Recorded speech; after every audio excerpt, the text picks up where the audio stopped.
Hi, welcome everyone to our panel discussion on Freeform's Motherland, Fort Salem with the showrunner and creator and certain cast members in conjunction with OutFest.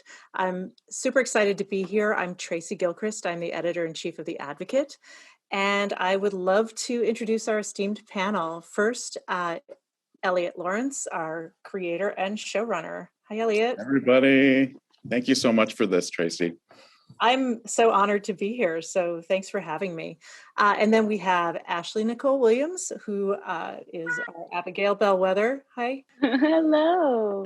Hi. And Jessica Sutton, Tally Craven on the show. We have Taylor Hickson, Rail Collar. Hi, thanks for having us, Tracy.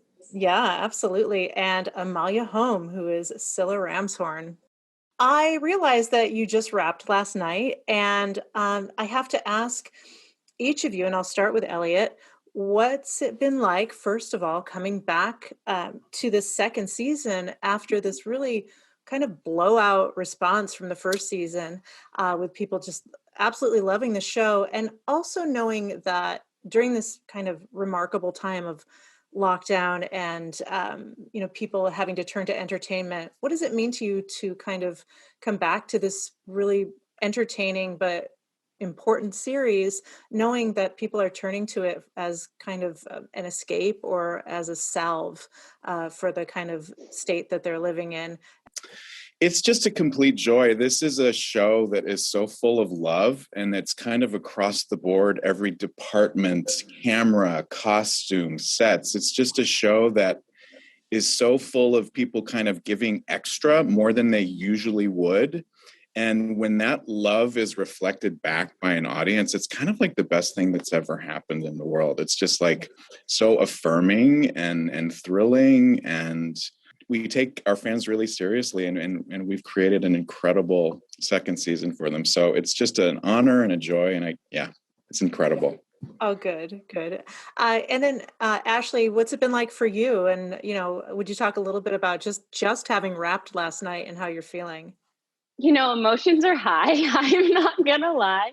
I pretty much cried starting at 9 a.m. yesterday because, like Eliot was saying, our whole crew is amazing. They are such an amazing, I'd say, family unit.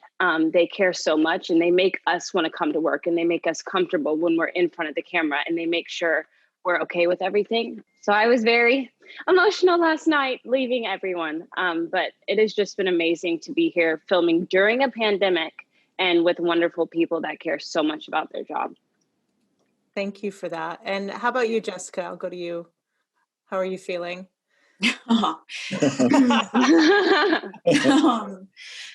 I should just say that I did a panel on Monday where everyone cried, including me. So it could happen today. It's gonna happen. It's gonna happen today. I don't even know if I have any more tears left. It's I'm elated, and I'm so overwhelmingly grateful. I love my job, and working with artists of such caliber and people of such substance, and having that be, like Eliot and Ash have said so accurately, it's the dream. This show has changed my life, literally. I told Eliot this just moments before wrapping. Okay, here we go. It's truly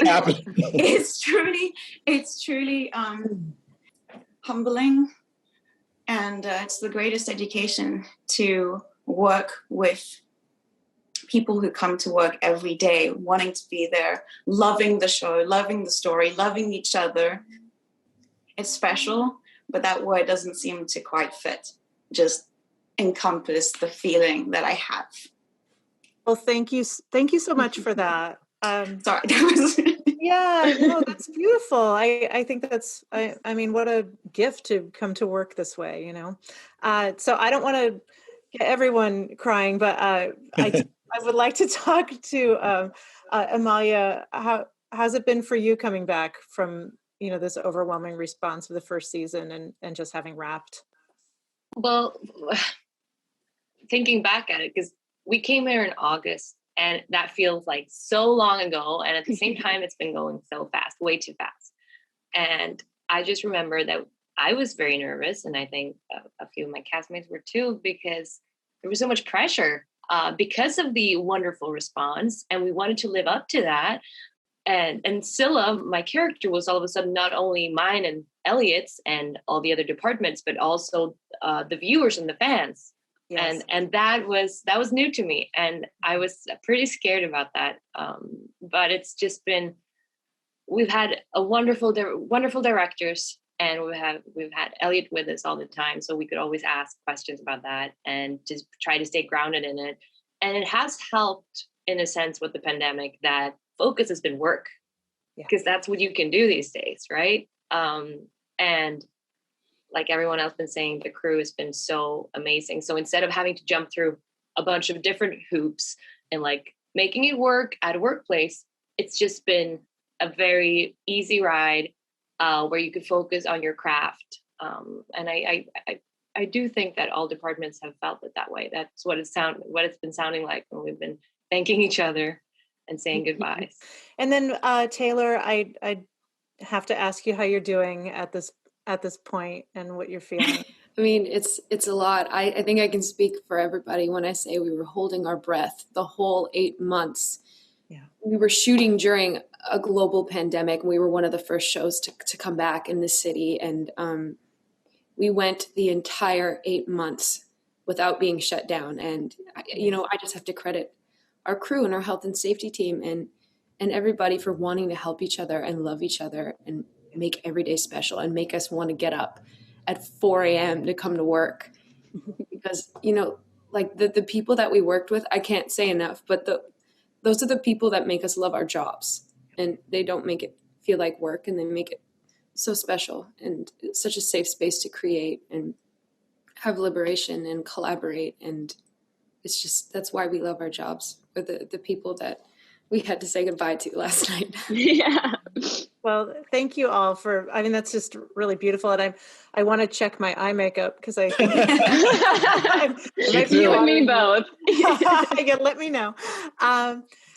So I have another big question. It's kind of what I do. The show is very important. Eliot, would you talk a little bit about giving back narratives to people who have been denied their stories, including women, queer people, Black and brown people, AAPI people, and what that means to you to be able to put those stories out there? For me, it's like I create the world I see and the world that I want to see. So my shows are peopled with those people. And part of it is kind of mercenary, because as a storyteller, I'm so thirsty and hungry to both consume and create stories that have not been told before and that feel novel and that teach you to kind of get outside your zone and listen and appreciate other lives and generate empathy and compassion. So that's where I'm coming from. So I feel like there's a nobility to it and also a mercenariness, because I'm just thirsty for things that we haven't experienced before. And I want to give that to the world, and I want to experience that too. So. Great. Thank you for that. And then I just wanted to toss it out to the cast to ask you what it means to you to be a part of that kind of storytelling, because this is now part of your journey as this really beautiful, important show.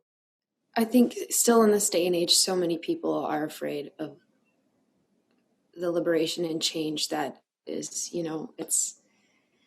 it's coming. There's nothing that can stop it. But I also think that there's a massive percentage of people who embrace and who welcome that change. And I think that, only the curious can push its boundary, and to be a part of that storytelling is just, it's elation. It feels new, it feels fresh, and it's hard to come across these days. New storytelling just almost doesn't exist. And the amount of people I've spoken to, even our crew, that are like, so not the demographic. They're like 40-year-old men. They were just like, what you're doing is incredible. Like, I had our focus puller. Lee, I talked to him too, Tay. Lee, yes! I was in tears. He made me cry. He totally made me cry. what we're doing is so special. And it's what Jess said. It doesn't even, it's such an umbrella term. It doesn't even begin to cover the facets that we're reaching. Yeah. And how moving it's been for the people that we're connecting with. And we've had people tell us that we saved their lives. Yeah. Like that's a heavy thing to share it with another person, and to know that you're having that impact is just, it's like there really aren't enough words in English or in any language to, welcome the appreciation and the gratitude and how humbled that feeling brings, and to know that you can sway that much change and have that much shift on a complete stranger. It's, there's no words. Yeah. No, I think representation is so important. To see yourself on a screen or in any media platform, medium, is so important. I think for me, reading the script, I was like, oh my gosh, like there's a Black lead. Like what the, I'm so grateful and appreciative that, no, I'm gonna cry, but that you wrote that role, Eliot, because not only for me, I get to feel empowered to be this kick-ass, badass woman, but I can empower other little Black girls who can finally see themselves as being a warrior, and they can aspire to be that. And it's for anything. I mean, anyone, like the LGBTQ community. So many of our fans are in that community and see themselves for the first time. They've never seen themselves on a TV screen. And for us to portray those characters, I think is just, there's no word to describe it. It's so fulfilling. It fulfills us and it fulfills other people. So yeah, I just think it's so important. Thank you. Yes. I interviewed Shirley Ralph last year, and she talked about how there's a Black woman who is on that quilt, the bellwether line. And that is, really, she said that placement was incredibly important to her. So thank you for sharing that. So Jessica, I wonder if you might talk a little bit about Tally's journey last year, where she kind of came very innocent to Fort Salem, and she had this journey of really coming into herself, and obviously then giving herself over as a biddy. So I wonder if you would just talk a little bit about playing her journey. I loved every moment of it. I have a similar childlike enthusiasm and wonder for this world, despite it being a bit of a heartbreaker. And despite our show being fantastical and this, wild fantasy world, I see so much. It's so relatable of our world, and it poses a new dream and a new vision. And I really found my way through that with Tally, being just this kind of heartbeat. And she went from having just like this keyhole perspective, being so protected from the matrifocal community, and then it was like the door opens and she's stepping out, and you just know that she's going to get her heart broken. And I loved in particular just that journey from the naivety, innocence, to waking the witch, waking the woman, coming into her power, and finding love and belonging in a unity and friendship, the power of that. Service, purpose, and then, being exposed to heartbreak and getting to that crossroads where you have to choose. Everyone's got to choose at some point in their life whether that pain that has fallen on you is going to close your heart forever, make you distrusting, or you choose to keep it open forever, despite the pain. That strength, courage, chosen sensitivity, I really resonate with, and I aspire to be someone like that. So, Tally's sacrifice at the end for the love of the unit, for the survival of everyone. It was epic. I mean, as a performer, as an artist, I think you wish for roles that demand everything from you. And you're going into places where you don't know if you can pull it off. You feel such responsibility. Eliot has written such an incredible world. I love living in it. Such a beautiful character. I just wanted to do it justice. And I was terrified every day. But I knew that, this is what makes us artists. This is like, you don't know what you're going to do until you do it. And you just hope it lands, and you hope it resonates, and there's an accuracy for truth. So yeah, she's been the ultimate gift. Yeah. So that journey through season 1 was it was everything. And then going into this season, it's like, I knew Eliot was going to take it to another level. But there's an anticipation in what that could be. There's so many questions and cliffhangers, and you're like, I don't know how she could grow anymore or be challenged anymore. And then you get the script, and it's just, I start beating, I start sweating. I'm like, oh my gosh, I don't. Amazing. And I'm sure you can't say anything about it. Oh, where she goes? Yeah. Well, I can tease a little, because she ends the first chapter as a biddy, and her unit's dead, as far as she knows. Mm-hmm. So going into this next chapter, it picks up right away from there. We don't miss a beat.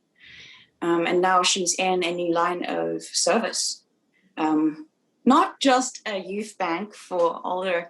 And there's this incredible the season 2 fleshes out that biddy link, not just as like a synapses link, cerebral, you're accessing, she's in a way kind of very much linked to older in memory, but also you've got this beautiful, very profound intimacy that comes with that connection.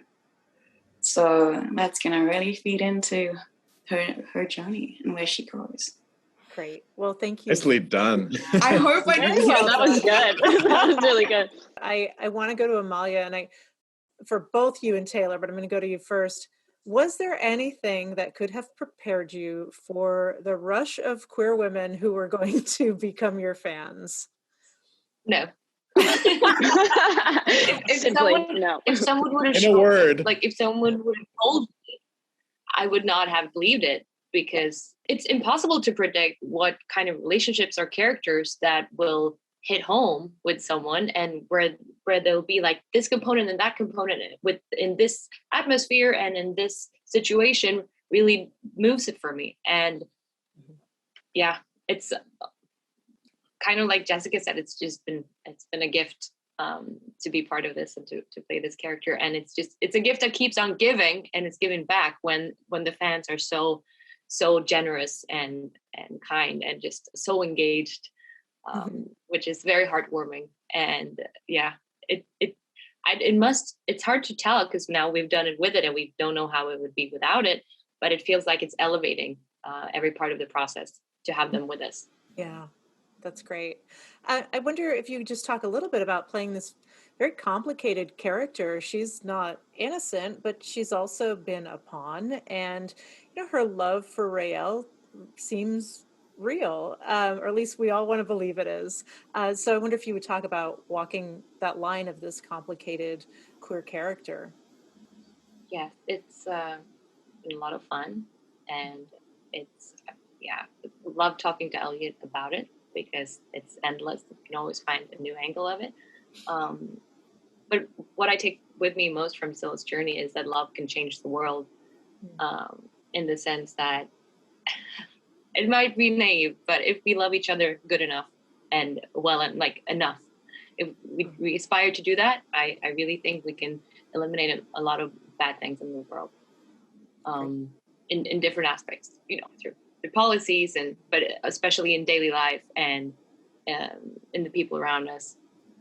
And yeah, that's practically what Scylla's journey has been a lot for me, because she didn't have any hope at all. She didn't see any future possible. So the only way for her was to be ready to give her life to, at least maybe down the road somewhere without her, there would be a change for witches. And the love she gave for Rael, and the respect and the devotion that went both ways. Yeah, that changed something in her, and it's for season 2 to see how big that change is, and how she can share it with people around her. But yes, so even though season 1 ended on Scylla and Rael being apart, I hope it was obvious that the love that was grounded in them was such a fundament now. So it will live on.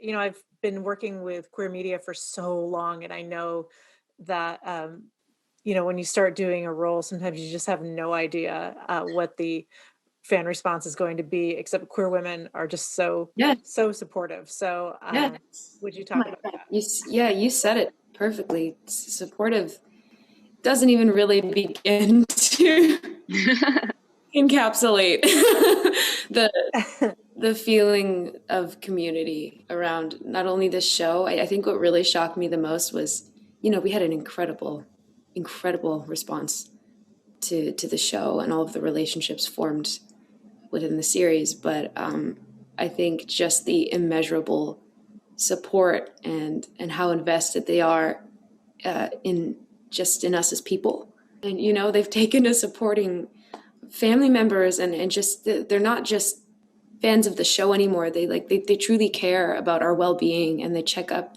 on how much water we're drinking per day, we're getting sleep, and if we're happy, and they just care. It's beautiful to have a stranger, you know, give that much of themselves to someone through, and especially in a global pandemic where it's like affection physically is hard to come by. And I think we're all really emotionally drained, and we miss people, and we miss dancing and being close to each other and touching. It's a natural social element that keeps human beings alive and functioning and healthy, you know. So to have that support come at this time, I think was, you know, it was something that kept us going. And I don't even know if, you know, as much as we had an impact on them, I don't think they could even begin to understand the roots they've placed for the little family that we've created. And we wouldn't be sitting here talking to you, or the last 8 months wouldn't have existed without those people. So thank you. Yeah. About the fan art. Oh my gosh. Taylor and I were literally just talking about how we have folders of the fan art. Like, we save it. It's so good. To our phones and in folders. We see it all. Can I talk about the wrap gift? Yeah, please. You have yours? I do. I'm actually looking at her, and she's so damn cute. You get mine. But basically 2 months into, just prior to wrapping, I worked with one of our fans and incredible creators of creations such as these. And I commissioned her for the 6 of us. I couldn't think of a better gift. I really wanted season 2's gift to be special. And I was just so blown away by the art, the talent. And they were just pumping it out. It was insane. And I was like, I want to buy all of it. It has my beady little angry eyes. Perfect. Everyone's going to want these. It's such a Dear Diary moment for me that the creativity just keeps growing and feeds people and makes people want to make stuff. It just makes me super happy. This is all your world, Eliot. Could I do a shout out to the fan, please? Yeah, please. Would I be able to? So it's Jordan from Atomic Creations. This is her little business. Yay, Jordan! Awesome. Thank you, Jordan. Oh, we should do with our feet. Yes. Yeah, we should stop. One thing I love about the show is this way that you are kind of flipping the script on stereotypes about women. And you do that in a couple of ways. 2 that really stand out to me is women are so often criticized for their voices, or they're told to be quiet or not to speak up or not to say anything. So that's one way. Their power is in their voice, literally.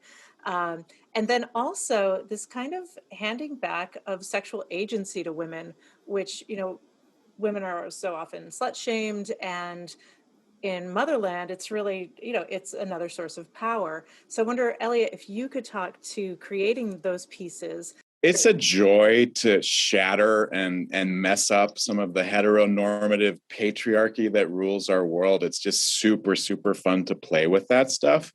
And one of the really delicious parts of season 2 is we're going to get into a little more of that. And we're going to meet Abigail's multiple fathers, which is a concept that kind of strikes right at the heart of so much of how culture is built around the idea that men don't want to pay for children who aren't theirs. Like in a matriarchal society, that's not an issue. If you have a kid in this world, there's no question they will be raised by multiple women, and there's always support. And yeah, it's just placing that power back in the hands of women, and writing about that agency is super fun. And I don't know, it feels like an arrow aimed at the center of something that is really fun to mess with. Yeah, Abigail really, she's so shameless. She's very sexually free, as you can see. And I just think it's important to show that type of narrative, because in our society, like you were saying, Tracy, like girls are slut shamed, but men, it's like, oh yeah, you got her and her and her, like awesome. And I think just to be able to live in your truth, like if that's you and that's how you want to live your life, you shouldn't be made to feel ashamed for it. So I think targeting the sex aspect of it's okay to just live freely and be who you are is so important. And I think Abigail she flips every script, and that's what this world does. We flip the scripts of ours. Like you were saying, we sing with our voices, and we're told to shut up in this world. Women are in control in our world, and in this world, the men try to rule. You see what I'm saying? So I think just changing every narrative and letting people know it's okay to be who you are and to feel empowered in who you are is what I try to do when I play Abigail, and what Eliot's doing with this show. If you could have one power or piece of magic from the show, what would it be and why? Kidding me? To heal it, and especially in a time like this, global pandemic. Yeah, just be able to take pain away would be pretty awesome. How about you, Eliot? You created these powers. It's funny. I was thinking about it, and I would settle for being able to sing at all. Like, I would settle for being able to carry a tune. And I'm going to tease a little something here. We're going to find out that Rael can sing beautifully this year. It's pretty beautiful, and I think fans are going to love it. And Taylor, you're amazing. But I would, if I could sing, I'd be good. I'd be good. I think definitely my first inclination would be to say knowing. I like to think that I'm really intuitive, but I'm also really naive. And I think I like to role play myself as a witch in the modern day world. Perfect job for me, realistically. But more than anything, to have the actual existence of Salva, because flying is, I've had so many dreams about it, and I just feel like I belong in the air like a bird, a clumsy little bird. I'm sure you'd get the hang of it after a while. Oh, yeah. Well, Rael didn't, and I don't see it. Bard Salva. And how about you, Ashley? I think having Tally's sight. We touch a little bit on it in season 1. You're going to see a little bit more in season 2, but just being able to see what's going on and feel how people are feeling, and they don't even have to tell you. Just has a lot cooking for you with that. So I think that would be, I'm trying so hard not to like say anything. But I think to be able to see and feel and know would be my go-to. Definitely. I mean, I feel bad for not thinking healing right away. That was beautifully put, Jessica. You're putting us all at a lower morale. But no, on instinct, definitely Tally's side. But I'm also like, oh no, what responsibility? Because you'll constantly be like looking for all the danger around. But all of the unit, they just take on their individual responsibility with such grace. So first, I'd like to aspire to that kind of power.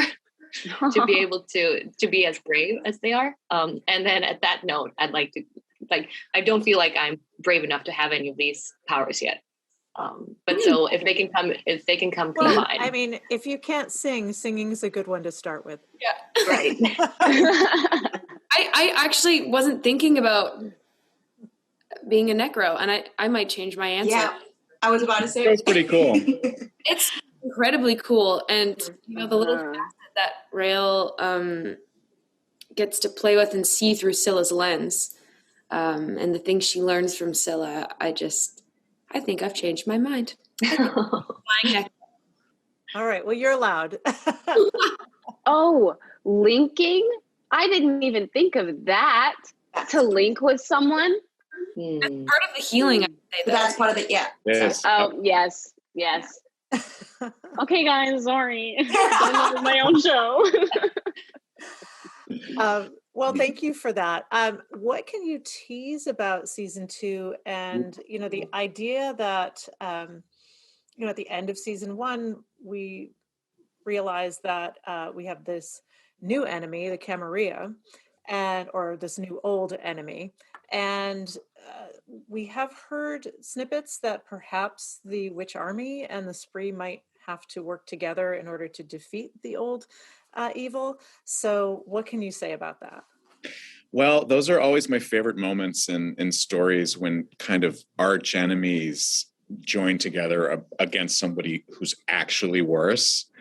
And it's hard to be worse than the Camarilla, because they are literally genocidal, and their aim is to remove the stain of witchhood from the earth. So it's going to be, and it was hard won. It was hard to get those forces together, and it takes us most of the season to do that.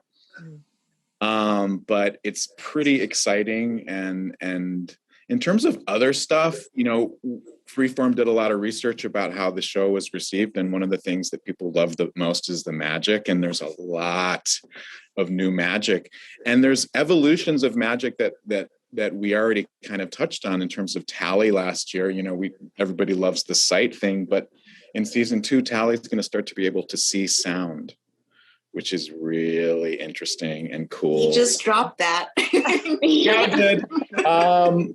Let's see. And I think my hope is that some of the themes in the show this year will really resonate with what's going on in our world. It'll still feel like an escape, and it won't feel like a lesson, but a lot of this stuff was conceived years ago when I tried to do this as a book series. And it's interesting how timely it is in terms of examining systems and institutions and rooting out hatred and all kinds of stuff. So I think the season's going to resonate really beautifully with our age, and I can't wait.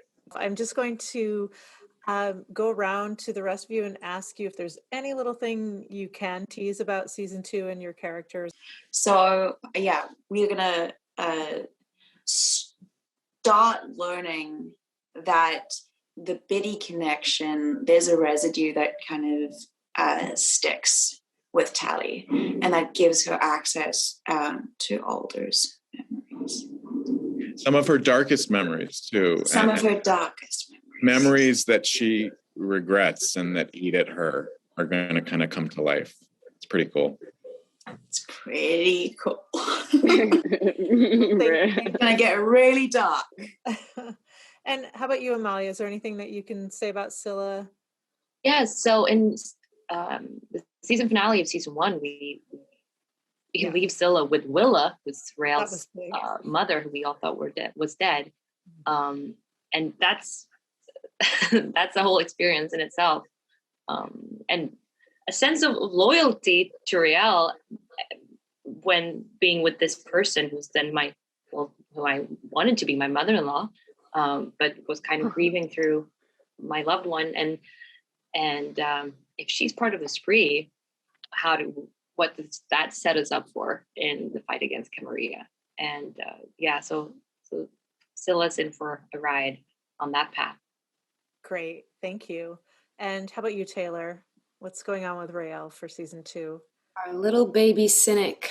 I mean, I think something that I love about Raelle is just how human she is. You know, I think every person that is alive on this planet right now knows what it's like to think little of yourself, to not understand your own value and your own capabilities. Raelle has colossal growth in understanding her placement in her community and that she's needed just by merely existing.